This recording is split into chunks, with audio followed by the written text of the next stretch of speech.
We have brought the tradition of Plead the Fifth back. You guys told us that you wanted it, so it is back. I am glad that it's back, and I am equally glad that I got mine out of the way last week.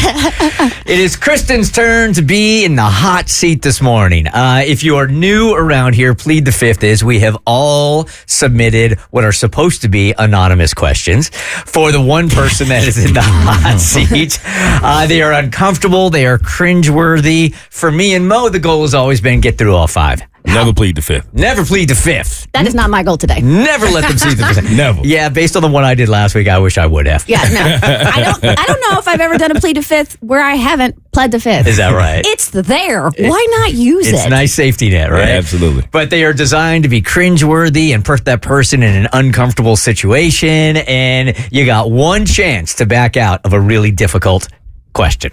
All right, and I love this every week. This is my favorite time of week, and this is the way to start off a Friday. Anytime it inflicts pain on any Bert Show member is a good day for talk. The only thing that would make this better is if the person in the hot seat had an electric dog collar around their neck. Wow. I could just right. but He needs therapy. He does. He really does. So last week, Abby got mad at me because when I was asking the questions, somebody said, "Who asked that question?" And I may have slipped up and said, "Abby did." I don't think it was a slip. Yeah, there was no May. You slipped up. I thought I could make it more uncomfortable for everybody this week if I just, as we go to the questions, just go straight to the source and I call on a name and then that person asks one of their questions. No, That's not the way the game works, man. It also takes away the spirit of what we're doing here because you want to go ahead. No, I am C-blocking you on that idea. We should call it Tommy's Plead the Fifth. No. And then my rules. No. No. Because it takes away the spirit of what we're doing. Then you'll start like catering your questions to that person. So no. You won't go as hard. I know. I just wanted to see y'all squirm for 30 seconds. All right, Kristin, question number one. Yes, Your sir. husband, Bart,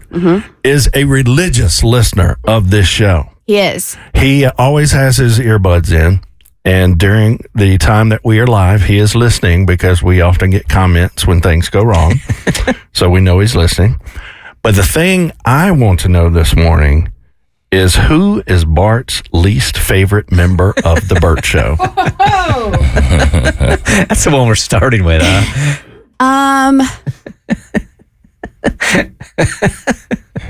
It's not going to be least. So here's the thing. It's not going to be least favorite, but it'll be least favorite because it's the person he least connects with. You get what I'm saying?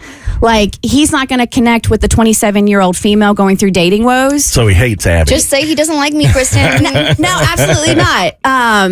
He understands the importance of it to the show, but that's just not his jam. So I think the person that he's going to have the least connection with on the air is going to be Abby. I'm going to order him a T-shirt today that says, "Abby is not my jam." All right. He's a 50-year-old man. What do you expect? It's not my demo. Yeah, he's Question number two. Just for the so am I, but I find your life very intriguing. Oh, thank you. Kristin, Yes, sir. we know that chemistry on the show is very important, so we're going to screw that up right now. We already did. Who have you been the most angry with on the Bert Show, and why? Oh, easily. It's Bert. Why? Yeah. I mean, we had an argument in studio one day. I felt I was right. He felt he was right. It got a little bit heated. And then after we took a beat, we came back and we talked it out. And it was actually a really good talk. And there you have it. I don't even remember what it was about. Oh, I do. But I'm a woman. I said, and why? We won't. You got to tell us. You thought I tanked a segment on the air. Oh, you did? Yeah. And to be fair, I did. Yeah. And I should have handled it differently. However, I do felt it was in poor taste what we were doing. And so after the break, got a little heated in studio, which, by the way, I can count on one hand how many times that's happened between Bert and I. And it's literally happened twice in the 13 years we've worked together. And then that happened and it got heated. And then 24 hours later, we had a meeting the next day after the show, and we talked it out like adults, and we're good. Yeah, this is like any other relationship. I mean, you can't go 13 years without having any kind of friction at all. And if you do, you're probably not in a healthy relationship. That didn't bother me at all, especially we worked through it. We totally worked through it. And I actually, oddly enough, felt like we were better for it. All right, we're at the halfway point. Question number 3, you have yet to plead the fifth. That side was deep. I felt it in my soul. Not including potential retirees. Who do you think is most likely to quit the Bert Show in 2025? In 2025? Ooh. That's a good question. Wow. I'm like actually looking at people. Well, by the way, even the potential retiree is not retiring in 2025. just to set the record straight. Well, I'm going to honestly go off what we did for our bonus. So we recorded. Here's my little plug. Bert Show has bonus content. You can go to bertshow.com/bonusbs. And we recorded something yesterday where you go into ChatGPT and you put like you put your wildest dreams and wishes and then you tell ChatGPT, make a day in the life of me in the future. And it does. And it was really cool. We got to hear Abby's and we got to hear Mo's. Mo said F radio. Mo wants to pursue his comedy career. He wants to make changes for the culture. So I say, if anybody, it's going to be Mo. I didn't mean this year.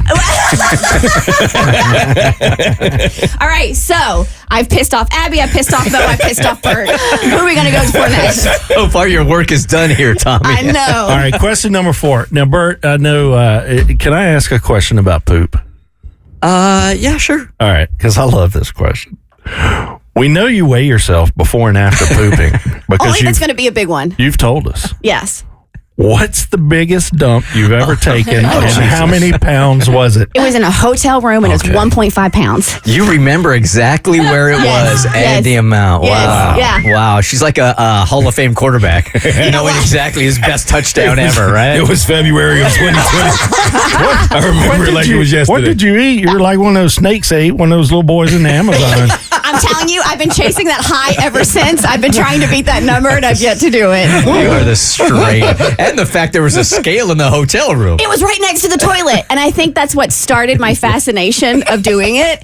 So, yeah. And now there's a scale in our bathroom, but it's underneath the sink. And it's primarily it's my husband's scale. He's the one who uses it. But every now and then, if I feel like I could beat my record, I'll weigh myself. I'll go use the bathroom, and then I'll come out and I'll weigh myself. And it's always around 1 pound. It's never been over the 1.5. So not as a general rule, but at 6:07 and 30 seconds, there is no less sexy woman in the world than you right now. Own it. Equally disturbing as whoever asked that question. Right. That had to come from Tom. You're welcome. All right, Kristin, you've made it to the end. Sweet. The 5th and final question, and I don't see you copping out on this one. All right. What is the last time, or what's the last public comment that you saw about you that affected you deeply? There is one that is stuck in my soul, and I can't rid myself of it. And it's stuck there. And it's when, this is going to be odd and depressing. So it was when my dog Parker Jones passed away. Okay. Mm-hmm. So we were on vacation. Abby, we were in Mexico, got a phone call from the dog sitter that our dog had died. It was like the second day of vacation. It was a nightmare. That's not a vacation anymore. No, it was a literal nightmare, leaving there, getting on a plane, getting home, and taking care of everything and saying our goodbyes. So, Parker was like my first dog, and there's always going to be like a very special place.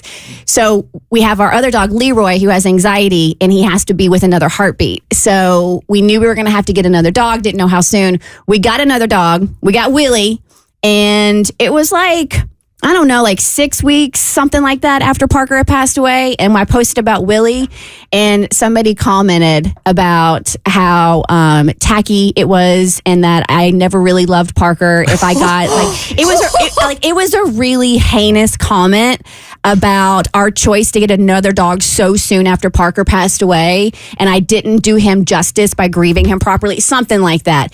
And let me just say, oh my God, that tore me up to no end. I think I commented back. I can't remember, but then I just ended up deleting it off of the Willie post and blocking that person. So there you go, all 5, Kristin. Well done. All 5. You got through all 5 this time. You said this is the first time that's ever happened. it might have been. Okay. Nice. Well done. Tommy, do you feel disappointed? She got through all 5, man. Kind of. But there's definitely, I was honest. yeah, she was honest. There was some squirm factor in there, so I kind of Yeah, and there's going to be collateral damage, so your work is done. The Bert Show.